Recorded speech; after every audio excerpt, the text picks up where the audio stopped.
नमस्कार विद्यार्थी मित्रों, तपोन ग्रुप ऑफ स्कूल संचालित अपनी YouTube channel Tapon science academy में हूँ शिल्पा मैम आप सर्वे विद्यार्थीओं हार्दिक स्वागत करूँ छूँ।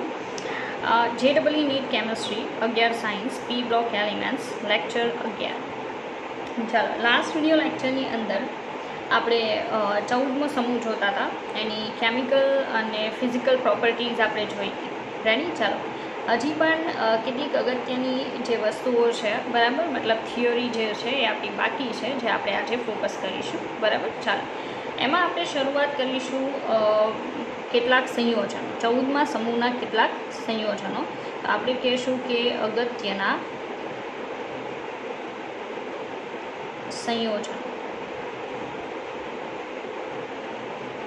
बराबर, हवे अगत्यना संयोजनों एटले एमां 14मो जे समूह छे, बराबर छे, एना बधा एलिमेंट्स माटे आवशे। एमां फर्स्ट वन आपणे जोईशुं ऑक्साइड संयोजनों। ऑक्साइड संयोजनों, ऑक्साइड संयोजनों। चलो हवे आ जे ऑक्साइड संयोजनों छे एमां नॉर्मली एवं कही शकाय, क्यारेक JEE में क्वेश्चन ए रीते पूछाय छे कि आपेला चारमांथी कयुं एवुं ऑक्साइड छे कि जे आ पर्टिक्युलर एसिड छे एनुं एनहाइड्राइड छे।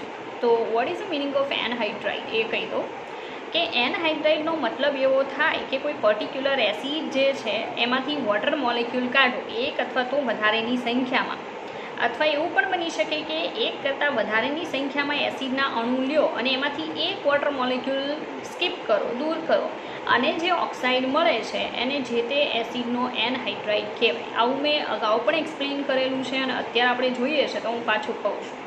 बराबर, चालो एमां अहींया हूँ ચોખવટ करी दઉं कि कोई ચોક્કસ एसिडना कोई ચોક્કસ एसिडना एनहाइड्राइड संयोजनों होय छे।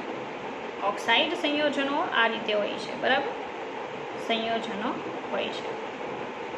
चलो आपणे एक्जाम्पल लईए। 14મા समूहनी अंदर जे मेन एलिमेंट छे जेना नाम उपरथी समूहने नाम आपवामां आवे छे एने कार्बन समूह कहेवामां आवे छे। बराबर, तो कार्बन छे एना ऑक्साइड केटला? तो कार्बन मोनोक्साइड આપણે સ્ટ્રક્ચર જોઈએ તો કાર્બન અને ઓક્સિજન વચ્ચે 3 બોન્ડ આવશે। એમાં જે કાર્બન છે અહીંયા સવર્ગ સહસંયોજક બોન્ડ ફોર્મ કરશે, એટલે ઓક્સિજન ઉપર એના ઘરના 4 ઇલેક્ટ્રોન એઝ ઇટ ઇઝ હશે। ઓક્સિજને 2 ઇલેક્ટ્રોન અહીંયા વાપરેલા છે। કાર્બન છે એણે 2 અહીંયા યુઝ કર્યા છે અને બાકીના 2 અહીંયા છે, કારણ કે એની પાસે સંયોજકતા 4 ઇલેક્ટ્રોન હોય। તો અહીંયા નિયમનિષ્ઠ ભાર આવે। યાદ હોય તો તમે કેમિકલ બોન્ડિંગવાળા લેશનમાં નિયમનિષ્ઠ ભાર શીખી ગયા છો। અહીંયા આંશિક નેગેટિવ ચાર્જ આવશે, આંશિક પોઝિટિવ ચાર્જ આવશે। રેડી? જેને ફોર્મલ ચાર્જ કહેવાય। જરૂર નથી હોતી દર્શાવવાની, પણ દર્શાવો તો વધારે સારું। ચાલો ત્યાર પછી સેકન્ડ નંબરનું છે CO2। બરાબર, હવે આપણે નોર્મલી વાત કરીએ CO2ની, તો એ કયા એસિડનો એનહાઇડ્રાઇડ છે એ આપણે જોઈએ। બરાબર, તો CO2 જે છે એ H2CO3 કાર્બોનિક એસિડ જે છે એનો એનહાઇડ્રાઇડ છે। बराबर, कई रीते तो मैं हमणां समझाव्युं कि जे ते एसिडमांथी वॉटर मॉलिक्यूल दूर करो अने जे वधे ए ऑक्साइड ए एसिडनो एनहाइड्राइड कहेवाय। चलो आमांथी H2 दूर करो एटले माइनस H2, अहींयाथी एक ऑक्सिजन दूर करो O, तो अहींया एक कार्बन वध्यो प्लस 2 ऑक्सिजन वध्या तो बनी गयुं CO2। तो सीधी बात है CO2 है H2CO3 कार्बोनिक एसिड है एनो एनहाइड्राइड। ओके, चालो एनु स्ट्रक्चर केवुं आवे तो आ तो नॉर्मली अत्यारे हूँ बहुत डीप में एटले ज आऊँ छुं, एक बार तमारे रिवाइज थई जाय। बराबर, केमिकल बॉन्डिंग में आपणे जोई गया छे बहुत सारी रीते कि CO2 નું स्ट्रक्चर आवुं आवे। रेखीय बंधारण छे। अहींया आ कार्बन वच्चेवाळो छे पोताना 4 इलेक्ट्रॉन आ रीते यूज करशे। आ ऑक्सिजन छे पोताना 2 इलेक्ट्रॉन आपशे, बाकी 4 घरे पड्या हशे। आ ऑक्सिजन 2 इलेक्ट्रॉन आपशे, बाकी 4 एनी पासे पड़ेला हशे। आंशिक अहींया જોવા જાઓ, બરાબર, તો ઇલેક્ટ્રોનેગેટિવિટીના બેઝ ઉપર જો આપણે જોઈએ તો આ ઇલેક્ટ્રોન યુગ્મ જે છે બોન્ડનું એ ઓક્સિજન તરફ વધારે ખસેલું હોય તો આંશિક નેગેટિવ ચાર્જ। અહીંયા પણ સેમ કન્ડિશન, આંશિક નેગેટિવ ચાર્જ, અહીંયા આંશિક 2 પોઝિટિવ ચાર્જ। બરાબર, પણ કન્ડિશન શું છે કે રેખીય અણુ છે ને બંને સાઈડ સેમ તમને ડાયપોલ મોમેન્ટ જોવા મળે છે। बराबर। तो आ ध्रुवीय नहीं पण केवुं होय छे अध्रुवीय। રેડી. આ ઉપરવાળો છે એ ધ્રુવીય આવશે, બિકોઝ એમાં ઇલેક્ટ્રોન યુગ્મ જે છે આ ત્રણેયના ઓક્સિજન સાઇડ વધારે ખસેલા હોય છે અને કાર્બન સાઇડ ઓછા હોય છે, બરાબર. તો એમાં ધ્રુવીયતા જોવા મળશે. નીચેનું છે એ નો ડાઉટ બંને સાઇડ સેમ ધ્રુવીયતા દર્શાવે છે, તો અંતે ધ્રુવીયતા કેન્સલ આઉટ થશે, બરાબર છે, નાબૂદ થઈ જશે, એટલે 0 આવશે. ચાલો, ત્યાર પછી આપણી પાસે છે બહુ અગત્યનો છે C3O2. ઇન કેસીસ તમે MCQ જો જાતે સોલ્વ કરો છો તો ઘણા લોકોને ખ્યાલ હશે કે C3O2, બરાબર, એનું નામ શું છે. એને કહેવામાં આવે છે carbon sub oxide. I think મેં અગાઉ સમજાવ્યું હશે. કાર્બન સબ ઓક્સાઇડ. રેડી. ચાલો, કાર્બન સબ ઓક્સાઇડનું સ્ટ્રક્ચર શું આવી શકે, બરાબર છે, એ આપણે જોઈએ. તો carbon double bond carbon, double bond carbon, C3 થઈ ગયું, ડબલ બોન્ડ બંને સાઈડ શું હશે, ઓક્સિજન. રેડી. અહીંયા કેવું થશે કે આ જે કાર્બન દેખાય છે તમને, એણે બંને સાઈડ પોતાના બે ઇલેક્ટ્રોનની ભાગીદારી કરેલી હશે, તો એની પાસે હવે કાંઈ નથી. બાજુવાળો કાર્બન છે એણે 2 આ સાઈડ આપેલા છે, 2 આ સાઈડ આપેલા છે. રેડી. આ કાર્બન છે એણે પણ અહીંયા 2 આપેલા છે, આ સાઈડ પણ 2. ઓક્સિજન અહીંયા 2 આપીને 4 ઘરે રાખેલા છે. ઓકે, અહીંયા આ ઓક્સિજને અહીંયા 2 પાસ કરીને 4 ઘરે રાખેલા છે. આ પણ કેવું થશે તો રેખીય રચના છે, બરાબર છે. ધ્રુવીયતા 0 થઈ શકે, બરાબર છે, પણ ધ્રુવીયતા આમાં એટલી મેટર નથી કરતી, કારણ કે એના બેઝ આને લઈને જલ્દી કોઈ ક્વેશ્ચન નહીં આવે, બરાબર છે. બાકી તો 0 જ થશે, કારણ કે બંને સાઈડ રચના સેમ છે, બરાબર. તો આ પણ કેવો થઈ શકે, અધ્રુવીય. રેડી. ચાલો, તો આ કોનો એનહાઇડ્રાઇડ છે, તમે જાતે પણ ટ્રાય કરી શકો. C3O2 કયા એસિડનો એનહાઇડ્રાઇડ છે એ ફાઇન્ડ આઉટ કરવાનો પ્રયત્ન કરી શકો. કઈ રીતે? તો તમે એમ કરી શકો કે તમારી પાસે જે ઓક્સાઇડ છે એમાં એક વોટર મોલિક્યુલ એડ કરો, બરાબર છે, તો તમારી પાસે શું આન્સર શું આવે છે, બરાબર છે. ચાલો જોઈએ. તમને આઈ થિંક મેલોનિક એસિડ યાદ હશે, બરાબર. મેલોનિક એસિડ આ રીતે CH2 C double bond OH C double bond OH, બરાબર. આ એસિડ છે આઈ થિંક તમને યાદ હશે, બરાબર. એનું નામ જે છે મેલોનિક એસિડ, એ તો મેં તમને પહેલાં કીધું, મેલોનિક એસિડ. આ એસિડ છે એમાંથી આપણે વોટર મોલિક્યુલ દૂર કરવાના છે. ઇનકેસ એવું પણ બની શકે તમારે એક કરતાં વધારેની સંખ્યામાં વોટર મોલિક્યુલ દૂર કરવા પડી શકે. આપણે દૂર કરીએ. ચાલો, અહીંયાથી OH, અહીંયાથી ને આપણે એક ઓક્સિજન ઉડાડીએ એટલે -1 H2O થઈ ગયું. રેડી. અહીંયાથી OH અને અહીંયાથી એક ઓક્સિજન ઉડાડીએ. રેડી, બરાબર છે. તો ઇટ્સ રોંગ, કારણ કે અહીંયાથી OH અને અહીંયાથી ઓક્સિજન, તો H2O નહીં જાય પણ HO2 જશે, બરાબર છે. આપણે H2O દૂર કરવાનું છે, એટલે માય મિસ્ટેક. OH અહીંયાથી દૂર કરીએ અને અહીંયાથી એક H કાઢી નાખીએ, બરાબર. તો એક H2O થઈ ગયું. અહીંયાથી એક OH દૂર કરશું, અહીંથી બીજો H કાઢી નાખીએ, તો માઇનસ હજી એક H2O થઈ ગયું, બરાબર છે. ચાલો, તો 2 H2O દૂર કર્યા પછી બાકી શું રહે છે, તો જો 2 ઓક્સિજન બચે છે અને 3 કાર્બન બચે છે. આ H2 તો આ બંનેની સાથે ઉડી ગયા, એટલે શું વધે, C3O2. તો આ જે કાર્બન સબ ઓક્સાઇડ જે તમે જોવો છો એ મેલોનિક એસિડ જે છે એનો એનહાઇડ્રાઇડ છે, કારણ કે તમે શું કરો છો કે મેલોનિક એસિડ છે એને અમુક હદ સુધી ગરમ કરી એમાંથી વોટર મોલિક્યુલ છે અને દૂર કરો છો એટલે એક ઓક્સાઇડ બને છે. રેડી. ચાલો, તો આપણે ઓક્સાઇડની વાત કરીએ છીએ, બરાબર. ચાલો, આગળ વધીશું. એક બહુ ઇમ્પોર્ટન્ટ એસિડ લાસ્ટ ટાઈમ આ જ સમૂહમાં મેં તમને કીધું હતું, નામ છે મેલિટિક એસિડ. સ્ટ્રક્ચર ઇનકેસ તમને યાદ હોય, મેલિટિક એસિડ, બરાબર. તો મેલિટિક એસિડ જે છે એનું સ્ટ્રક્ચર આવું હતું, મેં લાસ્ટ ટાઈમ પણ કીધું હતું. અને સેકન્ડ થિંગ કહી દઉં કે જે લોકો ઓછું માઇન્ડ ચલાવીને વર્ક કરે છે એ લોકો થોડુંક માઇન્ડ પણ ચલાવી લે. અને લેક્ચર જ્યારે અત્યારે હું લેક્ચર જે છે, બરાબર છે, ઉતારું છું, તો ઇનકેસ એવું બની શકે કે બોલવામાં ને બોલવામાં ક્યારેક ખબર ન હોય ને આમ તેમ બોલાઈ જાય, બરાબર છે. તો કહેવાનું એમ છે કે એને સ્કીપ કરવું, બરાબર. ચાલો, આજે છે એસિડનું નામ શું આવશે, મેલિટિક એસિડ. મેલિટિક એસિડ. આ મેં last time I think structure કીધું હતું. હવે આને તમે ગરમ કરશો તો ચોક્કસથી વોટર મોલિક્યુલ સ્કીપ કરશે, બરાબર. વોટર મોલિક્યુલ દૂર કરી અને કયું ઓક્સાઇડ બનાવશે આપણે એ જોવાનું છે. આમાં બને એટલા હાઇડ્રોજન છે ને દૂર થવા પડે વોટર મોલિક્યુલ ફોર્મમાં. ચાલો અહીંયાથી OH કાઢી નાખું, અહીંયાથી H કાઢું. રેડી? અહીંયાથી OH કાઢી નાખું, અહીંથી પાછો એક ઓક્સિજન તો એસિડ રહેશે, H કાઢી નાખું. H2O કરવાનું છે ને. ઓકે, OH કાઢ્યો, અહીંયાથી H કાઢ્યો. ચાલો OH કાઢ્યો, અહીંયાથી H કાઢ્યો, અહીંયાથી OH, અહીંયાથી H. હવે જે વધે છે આપણે દર્શાવવાનું છે, સીધી વાત છે, બરાબર. ચાલો જુઓ તો શું વધતું હશે. અહીંયા બધા કાર્બન જ છે. બેન્ઝીન રિંગમાં કેટલા કાર્બન છે? તો C6 છે, બરાબર. પ્લસ કરીને જ બતાવી દો. સેકન્ડ થિંગ કે અહીંયા હાઇડ્રોજન જે છે એની વાત કરીએ તો, બરાબર, અહીંયા એક એક જે હાઇડ્રોજન હતા એની જગ્યા તો COOH સમૂહે લઈ લીધી છે, તો હાઇડ્રોજન તો હવે અંદર તો છે જ નહીં, બરાબર છે. તો C6 છે. ઓકે, સેકન્ડ થિંગ કે હજી પણ C6 છે. કઈ રીતે? 1 2 3 4 5 અને 6, તો C6 હજી પણ છે. હજી કંઈક પ્લસ થશે. શું? કેટલા? 3 H2O કેન્સલ આઉટ થશે, તો બધું એ આપણે દર્શાવવાનું. એમાં C6 દર્શાવ્યા. હવે ઓક્સિજન કેટલા છે એ જોઈએ, બરાબર છે. ચાલો અહીંયાથી OH કેન્સલ એટલે 1 ઓક્સિજન, બરાબર. અહીંયા 2 ઓક્સિજન, અહીંયા આ 3 ઓક્સિજન, 4 5, બરાબર છે. અને અહીંયા કેટલા આવશે? તો 6 ઓક્સિજન, 7 8, બરાબર. I think there is something wrong here. 1 2 3 4 5 6 7 8 9, બરાબર. O9 આવશે. ગણવામાં પ્રોબ્લેમ છે મને, બરાબર. તો આને તમે ભેગું કરો, કયો એનહાઇડ્રાઇડ બને છે? એ આવશે C12 અને O9, બરાબર. આવું બનશે. C12O9 બનશે અહીંયા.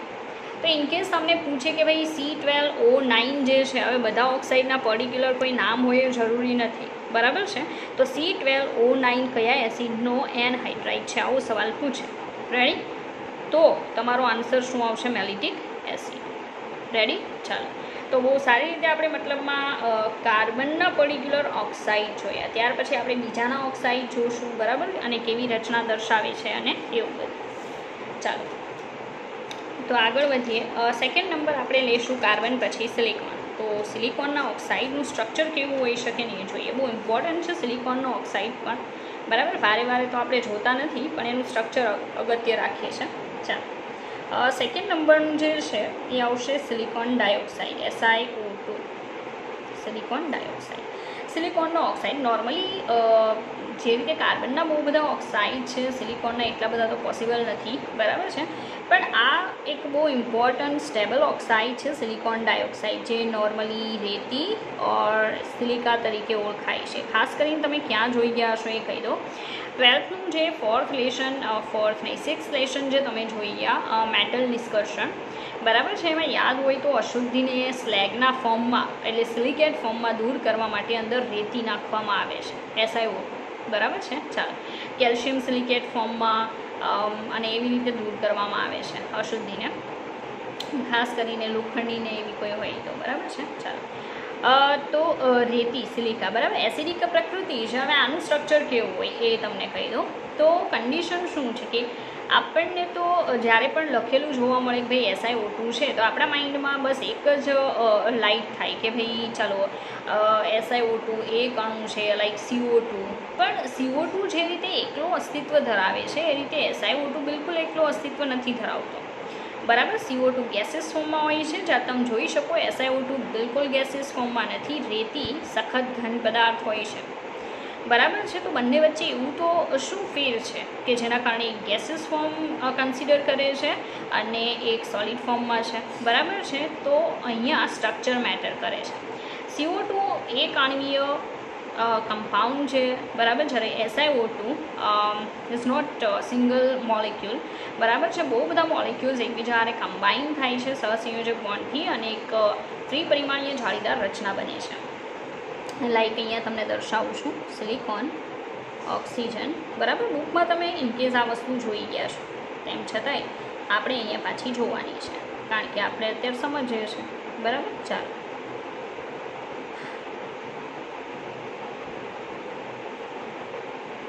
રેડી. આ ઓક્સિજન, સિલિકોન, અહીંયા સેમ કન્ડિશન, બરાબર, આ રીતે આવશે.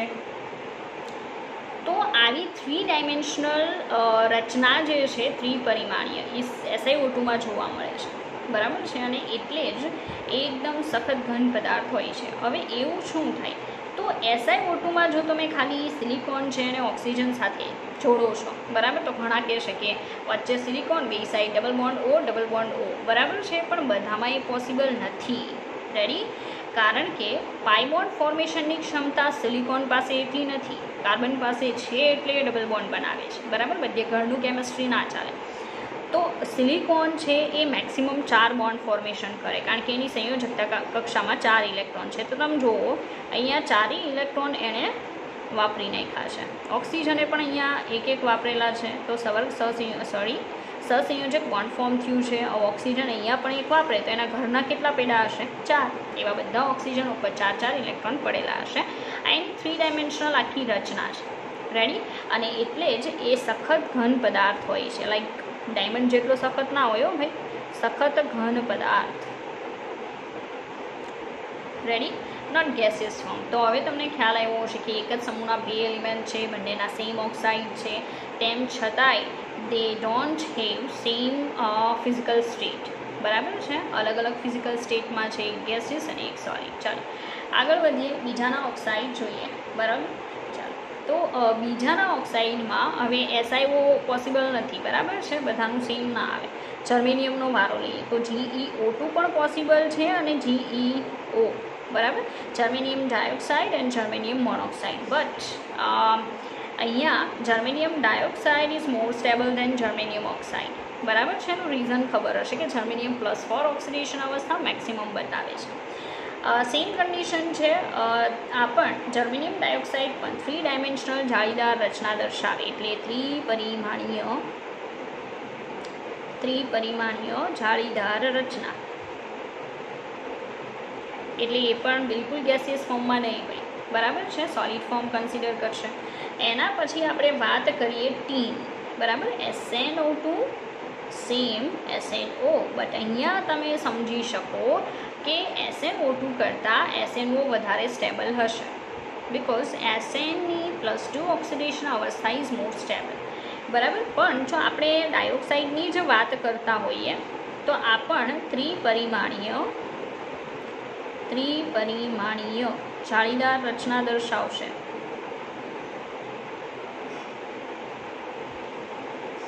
બરાબર.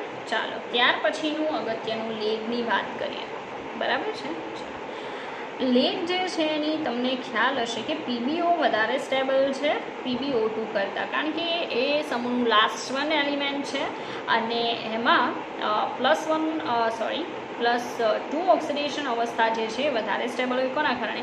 નિષ્ક્રિય યુગ્મ અસરના કારણે. સીધી વાત છે, કારણ કે સમૂહમાં નીચે જતાં સંયોજકતા કક્ષાના 2 ઇલેક્ટ્રોન બિલકુલ બોન્ડ ફોર્મેશનમાં પાર્ટિસિપેશન નહીં દર્શાવે અને જેના કારણે +4 ઓક્સિડેશન અવસ્થા પોસિબલ નહીં બને, બરાબર છે.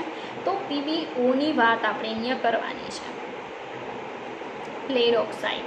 ઓકે, ચાલો હવે ફોર્મ કઈ રીતે થતું હશે, બહુ અગત્યની રિએક્શન છે, કોન્સન્ટ્રેટ કરવું, બરાબર. PbNO3 લેડ નાઇટ્રેટ લેબમાં બહુ જોવા મળશે. PbNO3 ટ્વાઇસ, ઓકે, +2 ઓક્સિડેશન અવસ્થા. આને તમે ગરમ કરો એટલે એમાંથી બનશે PbO પ્લસ બનશે NO2 એન્ડ ધેન મળશે O2 ગેસ, બરાબર છે. ચાલો સંતુલન કરીએ પહેલાં તો નાઇટ્રોજનવાળું 2 છે. ઇનકેસ અહીંયા તમે 2 કરો છો, બરાબર છે, તો 2 નહીં કરો તો પણ એક કન્ડિશન છે, 2 ને 2 4 ને 1 5 થશે, જે બિલકુલ તમે પ્રિફર ના કરી શકો, કારણ કે 3 દુ 6 હશે, એટલે તમે અહીંયા 2 કરશો, ત્યાં 2 કરશો એટલે અહીં 2 કરવા પડશે, તો જ લેડ 2 થશે, બરાબર છે. તો અહીંયા જો 2 કરશો ને તો નાઇટ્રોજન ટોટલ 2 દુ 4, તો અહીંયા તમારે કેટલા કરવા પડશે? 4. રેડી? તો અહીંયા 3 દુ 6 દુ 12 થઈ ગયા, 4 દુ 8, 9 10, 11 ને 12 થઈ ગયા. તો કહેવાનું એમ છે કે આ રિએક્શન ઇમ્પોર્ટન્ટ છે. લેડ નાઇટ્રેટ છે એને તમે ઊંચા તાપમાને ગરમ કરો છો તો એમાંથી lead oxide plus nitrogen dioxide plus oxygen form થાય છે, બરાબર છે. ચાલો હવે બીજી એક બહુ અગત્યની બાબત કહી દઉં કે આ વધારે સ્ટેબલ છે એવું મેં તમને કીધું, રેડી. પણ એના 2 સ્વરૂપ છે. ઇનકેસ બુકમાં આ તમે નહીં જોયું હોય. ફર્સ્ટ વન જે છે એ યલો કલરનો હોય છે, PbO લેડ મોનોક્સાઇડ, અને સેકન્ડ વન જે છે એ રેડ કલરનો હોય છે, બરાબર છે. આ રેડ તો બધા બહુ યુઝ કરે છે, હમણાં નામ આપું, બરાબર છે. આનું નામ છે મેસીકોટ. મેસીકોટ યલો કલરનું જે પીબીઓ છે ને એ મેસીકોટના નામથી ઓળખાય છે, બરાબર. જ્યારે રેડ કલરનું જે પીબીઓ છે, બરાબર છે, એ લિથાર્જના નામથી ઓળખાય છે, લિથાર્જ. ઇનકેસ આવો વર્ડ તમે MCQમાં કોઈ ઓપ્શનમાં કે એમાં જોયો હોય તો, બરાબર, આઈ ડોન્ટ નો. તો લિથાર્જ જે છે એની આગળ વાત કરીએ. જો આ લિથાર્જ છે ને એને તમે 470 ડિગ્રી સેન્ટીગ્રેડ ટેમ્પરેચરે ગરમ કરો છો, લિથાર્જ પીબીઓ, બરાબર છે, રેડ જે પીબીઓ છે એને ગરમ કરો છો, તો એમાંથી તમને ખાલી લેડ મળશે, બરાબર, જેને કહેવાય રેડ લેડ, રેડ પીબી. અથવા હવે એવું નામ છે જે તમે બધા જાણો છો, સિંદૂર,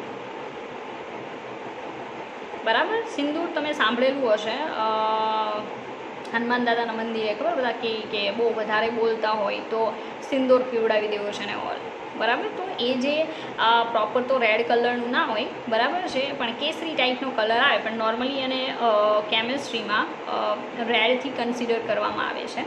તો જે તમે એ સિંદૂર જોવો છો ને કેસરી કલર ટાઈપનો, થોડોક રેડિશ, તો એ જે છે ને રેડ લેડ હોય છે, બરાબર છે, લિથાર્જમાંથી ફોર્મ થયેલું હોય છે.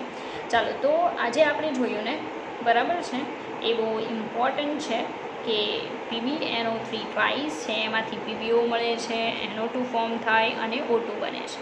ઓકે, ચાલો આગળ વધીએ. ઓક્સાઇડમાં લેડ ઓક્સાઇડનું હજી પણ આપણે આગળ જોઈએ, બરાબર. ચાલો હવે પછી આપણે આગળ જોશું લેડ ઓક્સાઇડ જે છે એની એક એક્ઝામ્પલ.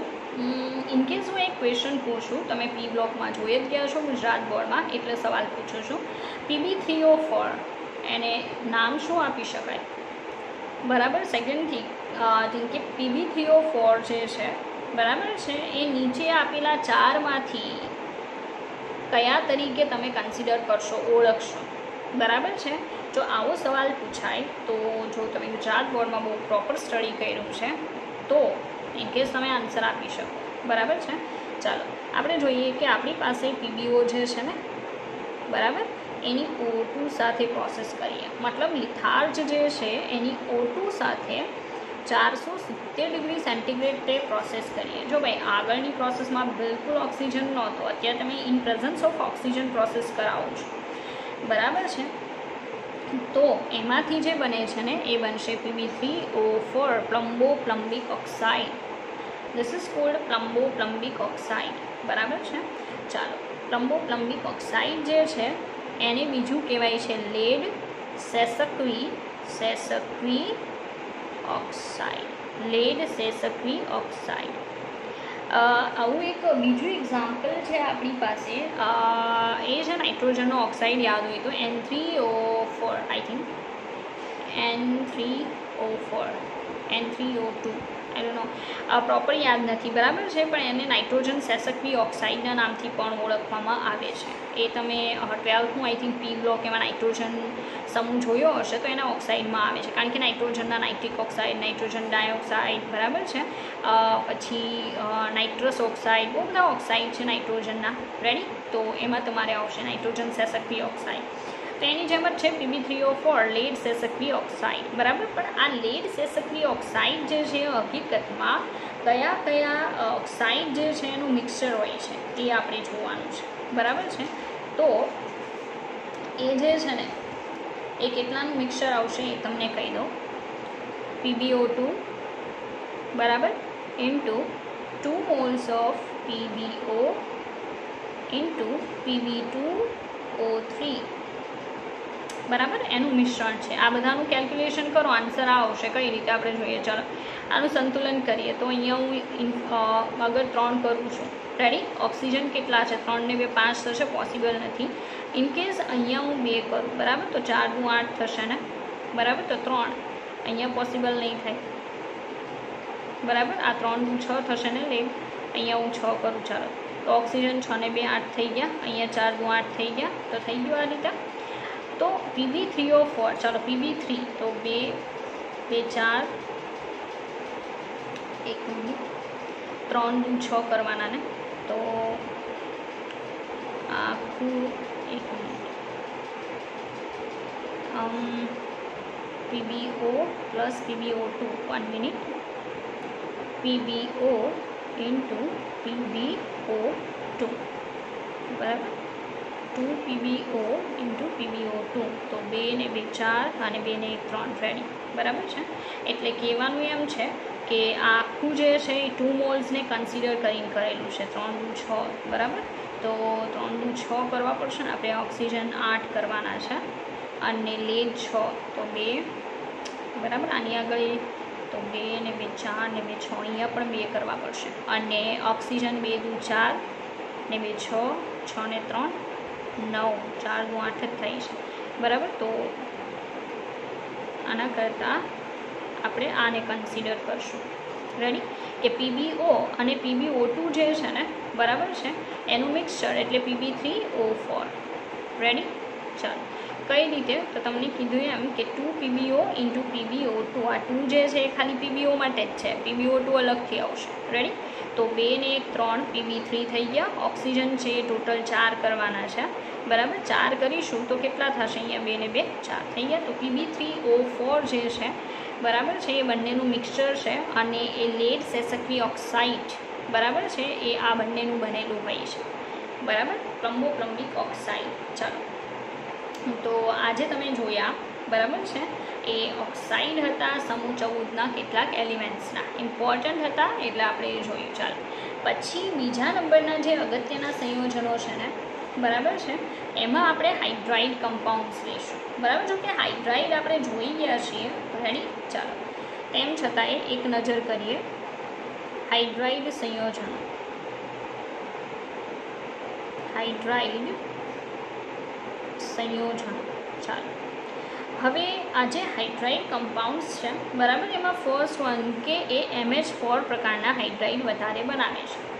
સમૂહ 14ના તત્વો MH4 પ્રકારના હાઇડ્રાઇડ વધારે બનાવે છે. એમાં ફર્સ્ટ ઓફ ઓલ કાર્બનની વાત કરીએ તો બહુ જાણીતું છે CH4 ગેસ યાદ છે ને કયા નામથી ઓળખાય છે મિથેન.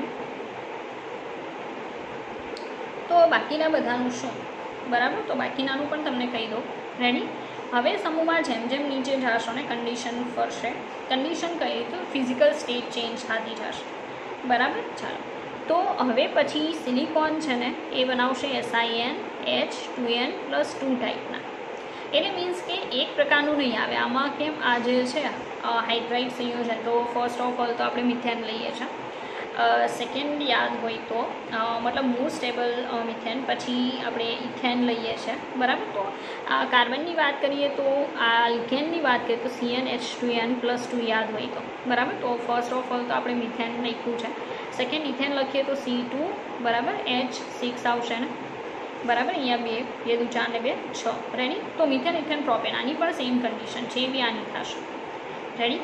તો સિલિકોનનું first of all SiH4 second કયું લખી શકાય Si2H6 અને Si3H8 બરાબર. પછી આના કંઈ કાર્બનની જેમ આવ્યા જ નહીં કરે કારણ કે બધાની કેટેનેશનની પ્રોપર્ટી કાર્બન જેટલી નથી બરાબર. એટલે હાઇડ્રાઇડમાં તમે કાર્બનના તો બહુ બધા હાઇડ્રાઇડ લખી શકો હાઇડ્રોકાર્બન બટ એટલા બધા પછી આ સમૂહના તત્વોના પોસિબલ નથી બરાબર છે. જો સિલિકોનનું 4 વાળું 6 વાળું 8 એવા હાઇડ્રાઇડ પોસિબલ છે જે તમને દર્શાવ્યા. એ જ રીતે જર્મેનિયમની વાત કરીએ તો GeN H2n + 2 મતલબ GeH4 Ge2H6 અને Ge3H8 બરાબર. એ જ રીતે SnN H2n + 2 મતલબ SnH4 SN2H6 અને SN3H8 રેડી. આ ટાઈપના હાઇડ્રાઇડ કમ્પાઉન્ડ્સ પોસિબલ છે. એમાં આ જે સિલિકોનના હાઇડ્રાઇડ છે આપણે કેમ કાર્બનના હાઇડ્રાઇડને શું કહીએ છીએ આલ્કેન યાદ છે ને. એટલે જો કે એમાં તો પાર્ટ પડશે આલ્કેન આલ્કિન આલ્કાઇન ને ઓલ બટ એ બધું પાછું નીચેના તત્વોમાં હાઇડ્રાઇડમાં પોસિબલ નથી બરાબર. બહુ આશા નહીં રાખવી બરાબર. આટલા બનાવે છે કાફી છે. તો સિલિકોનના જે આવા હાઇડ્રાઇડ છે ને કહેવાય સિલેન સંયોજનો. સિલેન સંયોજનો રેડી. જર્મેનિયમ છે એના કહેવાય છે જર્મેન્સ, જર્મેન્સ સંયોજનો, બરાબર છે. અને જે ટીન છે એના જે બને છે એને કહેવાય સ્ટેનન્સ, બરાબર. તો એના હાઇડ્રાઇડ સંયોજનો છે એને સ્ટેનન્સ કહેવાય છે. પીબીની વાત કરીએ તો PbH4 આ પણ બિચારું માંડ બનાવે છે. જો એક વાત કહી દઉં કે કેટેનેશનની પ્રોપર્ટીઓ સારી નીચે જતાં નહીં હોવાના કારણે જેમ જેમ તમે નીચે આવશો ને એમ આવા જે હાઇડ્રાઇડ સંયોજનો છે એની સ્ટેબિલિટી વધવાની જગ્યાએ ઘટશે.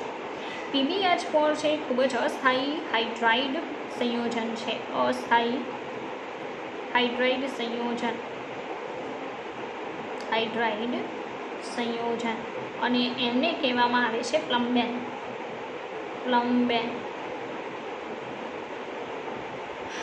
બરાબર છે. તો આ આપણે હાઇડ્રાઇડ સંયોજનો જોયા. ઇનકેસ ક્યારેક આવે, બરાબર છે, તો તમે કામ કરી શકો. એટલે કાર્બનના કહેવાની કોઈ જરૂર નહોતી કારણ કે તમે બહુ બધું સ્ટડી કરો છો, બરાબર છે, ડીપમાં કાર્બનને લઈને, કાર્બન અને એના હાઇડ્રાઇડ સંયોજનોને લઈને, બરાબર છે. ચાલો, તો હવે આપણે આગળ બીજો ટૉપિક જોઈશું. હાઇડ્રાઇડ સંયોજનોમાં આટલું તમારે જોવાનું હતું. રેડી? ચાલો આગળ વધીએ, એક નવો ટૉપિક જોઈએ.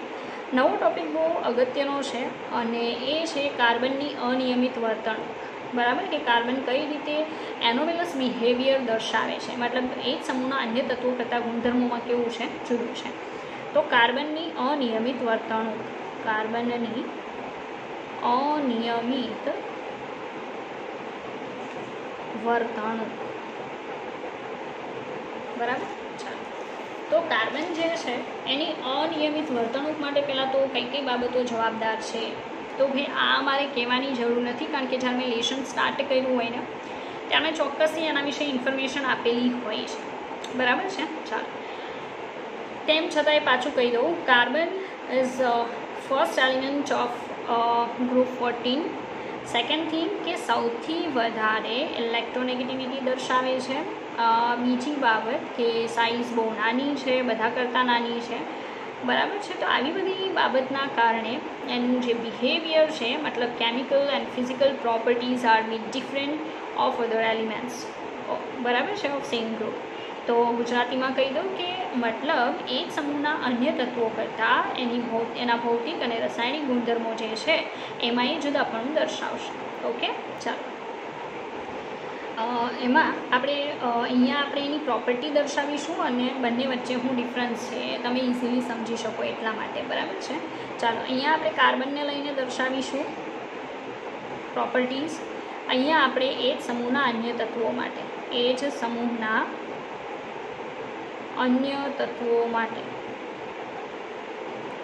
તો સીધી વાત છે, એક ફેમિલીના બધા મેમ્બર સેમ ના હોઈ શકે, બરાબર છે. આપણે તો બહુ બધા મતલબ ડિફરન્સીસ હોય છે પ્રોપર્ટીઝ કેરેક્ટરિસ્ટિકમાં એક ફેમિલીના બધા મેમ્બર્સ વચ્ચે. તો આ બિચારા તો એલિમેન્ટ્સ છે, બરાબર છે, તો એમાં તો હોવાનું જ છે. તેમ છતાં આપણા કરતાં બેટર છે because they have most of the characteristics are same.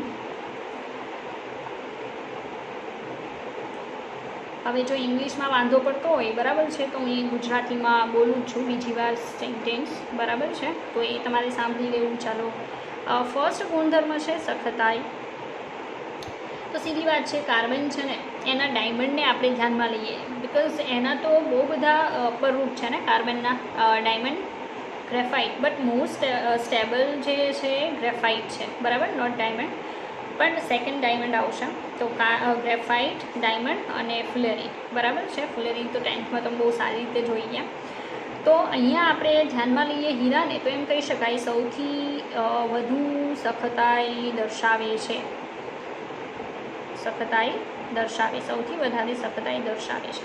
જ્યારે એ જ સમૂહના અન્ય તત્વો ઓછા પ્રમાણમાં સખત હોય છે, સાપેક્ષમાં અપરૂપ કે એ મૂળ એલિમેન્ટ લ્યો તો, બરાબર છે.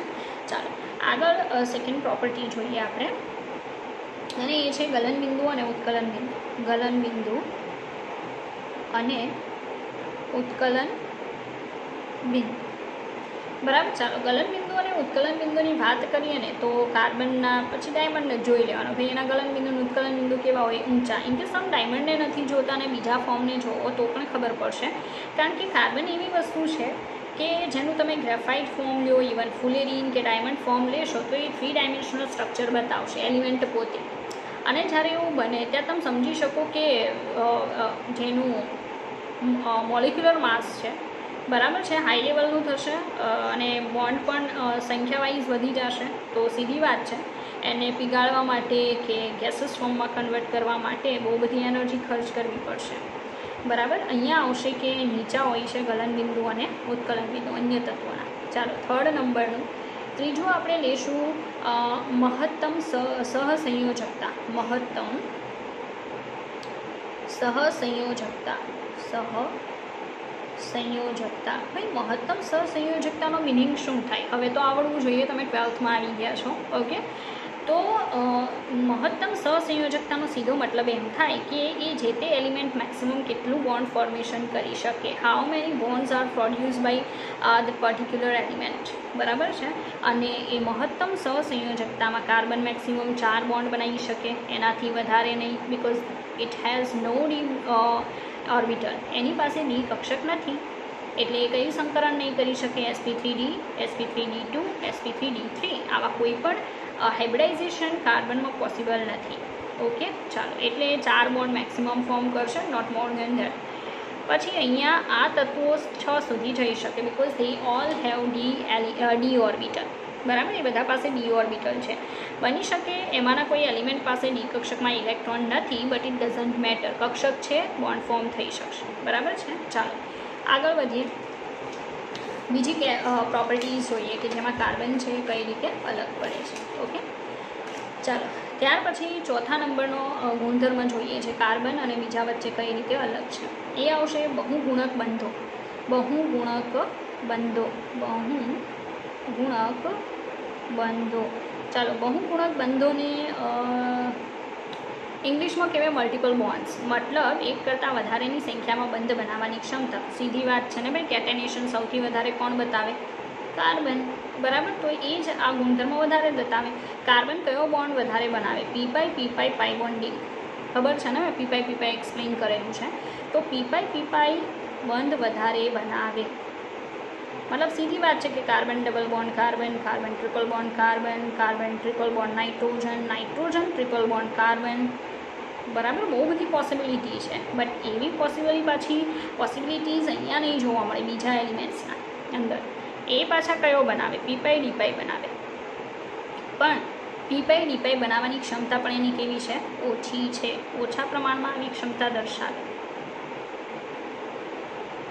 બરાબર. એવા કંઈ તમને આમ ઢગલા મોઢે સંયોજનો નહીં મળે કે જેની અંદર આ બાકીના એલિમેન્ટ્સ છે લાઈક સિલિકોન, જર્મેનિયમ, ટીન અને લેડ એ આવા પી પાઈ બોન્ડ ફોર્મ કરતા હોય બરાબર. કાર્બનમાં બહુ ઇઝી વસ્તુ છે. ચાલો 5મા નંબરનું જોશું કેટેનેશન. એ તો તમને સમજાયું પણ એના જેવું જ છે. કેટેનેશન સૌથી વધારે કોણ દર્શાવે? કાર્બન. ખૂબ જ વધારે દર્શાવે. એટલે તો ન્યુમરેબલ કમ્પાઉન્ડ્સ કાર્બનના પોસિબલ છે કેટેનેશનના બેઝ પર બરાબર. તમે ઓર્ગેનિક સ્ટડી કરો છો. પછી કેટેનેશનનો આનો ગુણધર્મ કેવો છે? ઓછી ક્ષમતા દર્શાવે છે. રેડી. એટલે તો એ બધા એલિમેન્ટ્સ કાર્બનની જેમ બહુ મોટી સંખ્યામાં કેમિકલ્સ પ્રોડ્યુસ નહીં કરી શકે. ચાલો છઠ્ઠું આપણે જોઈએ ટેટ્રાહેલાઇડ સંયોજનો. ટેટ્રાહેલાઇડ સંયોજનો. ઘણા થાય કે ભાઈ આ શું છે, તો સમજાવી દઉં. ટેટ્રાહેલાઇડ એટલે MX4. હવે તો સમજમાં આવ્યું ને. એક્સ મતલબ શું થાય? હેલોજન. ટેટ્રાહેલાઇડ મતલબ ટેટ્રા એટલે 4, હેલાઇડ એટલે એક્સ, 4 હેલોજન જોડાયેલા હોય આ કાર્બનને બધા સાથે બરાબર છે. એવા તો અહીંયા કહી દઉં કે જળ વિભાજન શક્ય નથી. એનું રીઝન કહી દઉં. ઇનકેસ બુકમાં તમે બહુ સારી રીતે સ્ટડી કરી ગયા છો, આઈ ડોન્ટ નો. એમાં એવું થાય છે કે જ્યારે પણ આ સમૂહના તત્વોના ટેટ્રાહેલાઇડનું જળ વિભાજન કરો ત્યારે એવું સંયોજન બને છે કે જેને ડી કક્ષક જોઈએ છે. આ સીધી વાત બરાબર. હવે ડી કક્ષક કાર્બન પાસે નથી તો સીધી વાત છે ને કે હાઇડ્રોલિસિસ બિલકુલ પોસિબલ નહીં બને બરાબર. જ્યારે બાકીના જે છે એ જળ વિભાજન દર્શાવે. એના ટેટ્રાહેલાઇડ મતલબમાં જળ વિભાજન દર્શાવે છે. એમાં આઈ થિંક તમે SiCl ફોરનું હાઇડ્રોલિસિસની પ્રોસેસથી સિલિસિક એસિડ ઓર સમથિંગ જોઈ ગયા હશો બરાબર. બુકમાં આવે છે. રેડી? ચાલો પછીનો ગુણધર્મ જોઈએ 7th ઓક્સાઇડ. હમણાં જે આપણે ઓક્સાઇડ જોઈ રહ્યા છીએ બહુ સારી રીતે, ઓકે, એમાં મેં ડિફરન્સ તમને પહેલાં જ સમજાવી દીધો કે કાર્બનનો જે ઓક્સાઇડ છે એમાં સૌથી વધારે જાણીતો છે CO2. આપણે ડાયોક્સાઇડની વાત એટલે કરીએ કારણ કે બાકીના બધા ડાયોક્સાઇડ વધારે ફોર્મ કરે છે, ઓકે, સિવાય કે લેડ ડાયોક્સાઇડ. તો CO2 જે છે એક આણ્વીય હોય છે. એક આણ્વીય એટલે કયા ફોર્મમાં હોય છે? વાયુ સ્વરૂપે હોય છે. જ્યારે બાકીના તત્વોના જે ડાયોક્સાઇડ છે ને એ બહુઆણ્વીય હોય છે, 3 ડાયમેન્શનલ,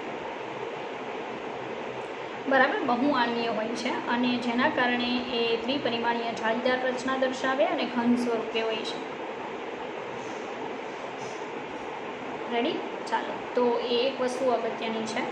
આગળ જોઈએ 8મો ગુણધર્મ. એ આવશે આલ્કલી પ્રત્યે પ્રતિક્રિયાત્મકતા. આ પણ જોઈ ગયા છીએ, અત્યારે આપણે દર્શાવીએ છીએ.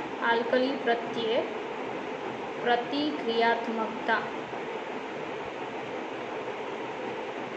બરાબર. આલ્કલી પ્રત્યે પ્રતિક્રિયાત્મકતા છે એમાં આપણે અહીંયા કહી શકીએ કે ભાઈ આ છે ને એ પ્રક્રિયા ન કરે. કાર્બન છે આલ્કલી સાથે નો પ્રોસેસ નથી આપતું. જ્યારે બાકીના એલિમેન્ટ્સ છે આલ્કલી સાથે પ્રોસેસ કરશે, બરાબર છે, અને શું બનાવશે? સિલિકેટ બનાવે છે, પ્રક્રિયા કરે, બરાબર. બહુ સારું ઉદાહરણ છે આપણી પાસે સિલિકોનનું કે સિલિકોન જે છે NaOH પ્લસ 1O2 સાથે પ્રોસેસ કરે, મતલબ in presence of oxygen NaOH aqueous સાથે પ્રોસેસ કરીને બનાવે Na2SiO3 જેને કહેવાય સોડિયમ સિલિકેટ, પ્લસ બનાવશે H2 ગેસ, આને કહેવાય સોડિયમ સિલિકેટ. જો એક વાત કહી દઉં, ઘણા લોકોને સ્લેગ એટલે શું એવો સવાલ જો પૂછે ને તો એના માઇન્ડમાં બસ એટલી જ વાત ચાલતી હોય કે કેલ્શિયમ સિલિકેટ એટલે સ્લેગ, બરાબર. કેલ્શિયમ સિલિકેટ એટલે શું થાય? Slag. But it's not true. કારણ કે જ્યારે પણ કોઈ પણ એલિમેન્ટનું સિલિકેટ બને છે તો એને તમે સ્લેગ કહી શકો છો, બરાબર છે, કોઈ પ્રોબ્લેમ નથી. તો અહીંયા મેં એક્ઝામ્પલ જે પ્રોવાઈડ કરેલું છે Na2SiO3 A one kind of silicate અને એને પણ તમે સ્લેગ કહી શકો, બરાબર. ચાલો, સંતુલનની વાત આવે તો સંતુલનમાં અહીંયા 2 કરું છું. રેડી?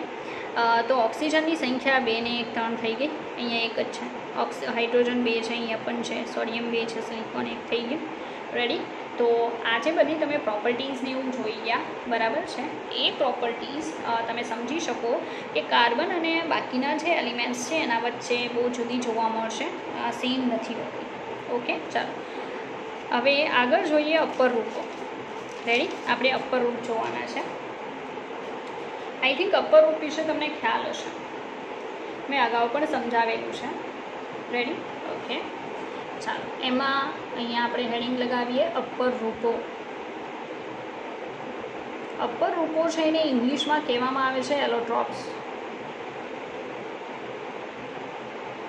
બરાબર. એલોટ્રોપ્સના નામથી ઓળખાય. હવે નોર્મલી મેં તમને એવું સમજાવ્યું હતું કે આ સમૂહના મોસ્ટ ઓલ એલિમેન્ટ્સ છે એ બધાના જ અપર રૂપો પોસિબલ છે, બરાબર છે. પણ કન્ડિશન શું છે કે ઇનકેસ એવું બની શકે કે સ્ટેબિલિટી બહુ હાઈ લેવલની નહીં હોવાના કારણે ઘણીવાર એવું પણ કહેવામાં આવે છે કે આ જે તે એલિમેન્ટને અપર રૂપ નથી. લાઈક તમે ગૂગલ પર સર્ચ કરો ઇન્ટરનેટ પર તો જર્મેનિયમ પછી ટીન, લેડ આ બધા અપર રૂપો દર્શાવતા નથી. આવું તમને જોવા મળી શકે. ત્યારે તમને એમ થશે કે ભાઈ મેડમે તો કીધું હતું કે અપર રૂપ છે, બટ અહીંયા તો એવું કહે છે કે અપર રૂપ નથી, બરાબર. તો કન્ડિશન શું છે કે એ છે ખરા, બરાબર છે, પણ સ્ટેબિલિટી એટલા હાઈ લેવલની નથી. એટલે ઇનકેસ અમુક જગ્યાએ તમને એવું જોવા મળશે કે એ લોકો ના પાડશે કે ભાઈ આને અપર રૂપ નથી. રેડી? પણ જેટલા પોસિબલ છે એ બધા હું તમને કહું છું. એ સ્ટેબલ છે, અનસ્ટેબલ છે, ડઝન્ટ મેટર. એક્ઝામ્પલ આપું, કાર્બનના અપર રૂપો બહુ જાણીતા છે because they all are more stable, બરાબર છે. લાઈક કાર્બનનું ગ્રેફાઇટ સ્ટેબલ છે, આપણે યુઝ કરીએ છીએ પેન્સિલમાં બહુ બધી જગ્યાએ. ડાયમંડ તો તમને ખબર જ હશે, સુરત છે, ડાયમંડ હબ છે. પછી ફુલેરીન અત્યારે મેક્સિમમ યુઝ થાય છે ઘણી બધી જગ્યાએ. તો એ બધા સ્ટેબલ છે એટલે તમે ઇન્ટરનેટ પર સર્ચ કરો ફટાફટ બધું આવશે, બરાબર. પણ લેડ છે, હવે લેડનું સર્ચ કરશો તો એ લોકો એમ કહેશે કે આનું કોઈ અપર રૂપ નથી, બરાબર છે, પણ એ અપર રૂપ કઈ રીતે કન્સિડર કરેલું હોય કે ભલે એ સ્ટેબલ છે નથી, પણ બે અલગ અલગ સ્વરૂપમાં જોવા મળે છે. ઇન કેસ એમરફસ ઓર ક્રિસ્ટલાઇન મતલબ પાવડર ફોર્મ કે સ્ફટિકમય સ્વરૂપ તો છે તો અલગ અલગ ને, તો એને કન્સિડર કરી લેવામાં આવે ને એવા ફોર્મ બતાવે. લાઈક તમે ટીનમાં જોતા હશો, ભૂખરું ટીન, બરાબર છે, પછી સફેદ ટીન ને ઓલ. તો બસ એ જ વાત છે કે એવા ફોર્મ હું તમને દર્શાવીશ. બરાબર છે. ચાલો આપણે શરૂઆત કરશું કાર્બનના અપર રૂપથી. કાર્બનના અપર રૂપો. રેડી? ચાલો, કાર્બનના અપર રૂપો વિશે આઈ થિંક તમને ખ્યાલ છે. એમાં ફર્સ્ટ વન આવશે કયું? ગ્રેફાઇટ. સેકન્ડ હીરો અને થર્ડ વન આવશે ફુલેરી. બરાબર. તો કન્ડિશન શું છે કહી દો કે આ ત્રણે ત્રણ અપર રૂપો આપણે ડીપમાં જોશું. બરાબર છે, પણ મોસ્ટ ઓફ ધી ઇન્ફોર્મેશન તમે બુકમાં જોઈ ગયા છો એટલે વધારે ડીપમાં નહીં જાઓ. પછી જ્યારે આપણે એમસીક્યુ જોશું, બરાબર છે, ત્યારે એને આપણે જોઈ લેશું. બરાબર, ધ્યાન પર લઈ લેશું. તો આપણો ટાઈમ અહીંયા ફિનિશ. બરાબર છે. આપણે નેક્સ્ટ વિડીયો લેક્ચરમાં અપર રૂપો જે છે એને વધારે ડીપમાં જોશું. બરાબર. ચાલો.